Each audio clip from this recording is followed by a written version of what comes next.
السلام علیکم ورحمۃ اللہ وبرکاتہ۔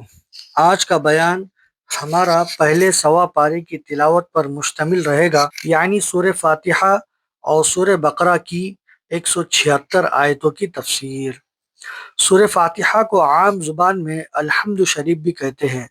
یہ سورہ اگرچہ سب سے پہلے نازل نہیں ہوئی، لیکن تلاوت قرآن اور کتابت کے لحاظ سے قرآن مجید کی سب سے پہلی سورہ ہے۔ سورہ فاتحہ ایک دعا ہے جو اللہ کے بندوں کو سکھائی گئی، یعنی سورہ فاتحہ بندوں کی جانب سے اللہ تعالیٰ کے حضور میں ایک دعا اور درخواست ہے۔ پورا قرآن اللہ تعالیٰ کی جانب سے اس بندے کو بتلایا گیا ہے۔ جواب کے اعتبار سے بندہ دعا میں کہتا ہے، اہدنا الصراط المستقیم، مجھے سیدھا راستہ بتلا۔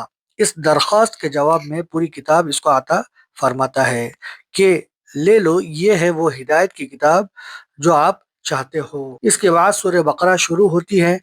اللہ تعالیٰ ارشاد فرماتے ہیں کہ قرآن مجید میں اللہ تعالیٰ نے ڈرنے والوں کو ہدایت اور رہنمائی فرمائی ہے۔ یہ ہدایت ان لوگوں کے لیے نہیں آئی جن میں ہدایت حاصل کرنے کی خواہش اور طلب ہی نہیں ہے، لہٰذا جو گونگے اور بہروں کی طرح محروم رہتے ہیں۔ اس صورت میں غیب پر ایمان لانے کی، نماز قائم کرنے کی ہدایت کی گئی ہے۔ ایمان کی تفصیل یہ بتلائی ہے کہ قرآن اور تمام آسمانی کتابوں پر ایمان لایا جائے، آخرت پر یقین رکھا جائے، اللہ تعالیٰ کے دیے ہوئے رزق میں سے اس کی راہ میں خرچ کیا جائے، منافقت سے منع فرمایا گیا ہے، دوزخ کے عذاب سے ڈرایا گیا ہے، منکروں کو یعنی جو اللہ کا انکار کرنے والے ہیں ان کو دوزخ کے عذاب سے ڈرایا گیا ہے، اور جو اللہ کو ماننے والے ہیں مؤمنین کو جنت کی خوشخبری دی گئی ہے۔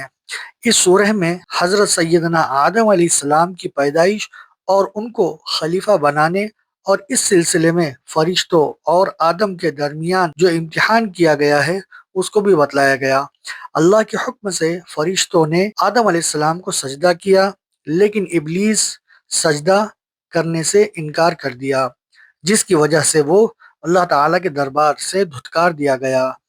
پھر اس ملعون نے یعنی ابلیس نے حضرت آدم علیہ السلام اور حوا کو طرح طرح سے بہکانا شروع کیا، یہاں تک کہ آدم حوا نے غلطی سے نادانستہ طور پر ان سے غلطی ہو گئی اور جنت سے زمین پر اتار دیے گئے۔ انہوں نے توبہ کی جو قبول کی گئی۔ اس کے بعد حضرت موسیٰ علیہ السلام کا ذکر ہے کہ وہ کوہ طور پر گئے۔ ان کی عدم موجودگی میں ان کی قوم نے ایک بچڑے کو آگ سے نکالا اور اپنا معبود بنا لیا، پھر بھی اللہ تعالیٰ نے ان کو معاف فرمایا، ان کو من و سلویٰ کی غذا عطا فرمائی، ان کے 12 قبیلوں کے لیے 12 چشمے پانی کے معجزانہ طور پر عطا فرمائے، لیکن حضرت موسیٰ علیہ السلام کی قوم یعنی یہود نہایت ناشکرے، سرکش، گستاخ اور منافق ثابت ہوئے، نتیجتاً عذاب میں گرفتار ہوئے۔ اس کے بعد حضرت ابراہیم علیہ السلام کی عظمت کا ذکر ہے۔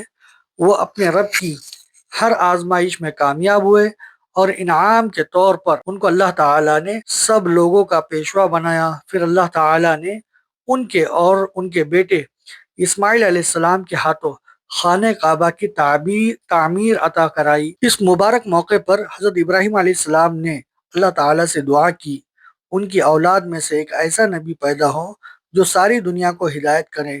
یہ بشارت تھی ہمارے نبی اکرم صلی اللہ علیہ وسلم حضرت محمد کے ظہور کی طرف، چنانچہ یہ دعا قبول ہوئی۔ ہمارے نبی سارے عالم کے لیے نبی بنا کر بھیجے گئے۔ آپ صلی اللہ علیہ وسلم کے ذریعے ساری دنیا کو ہدایت ملی۔ آگے اس صورت میں قبلے کی تبدیلی کا ذکر ہے، جس میں بیت المقدس کے بجائے خانہ کعبہ کی طرف منہ کر کے نماز پڑھنے کا حکم دیا گیا۔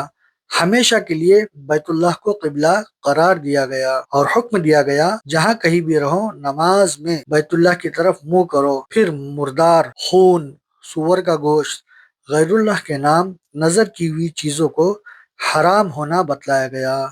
آگے بھی اور انشاءاللہ کل کے روز مزید تفسیر کی جائے گی۔ السلام علیکم۔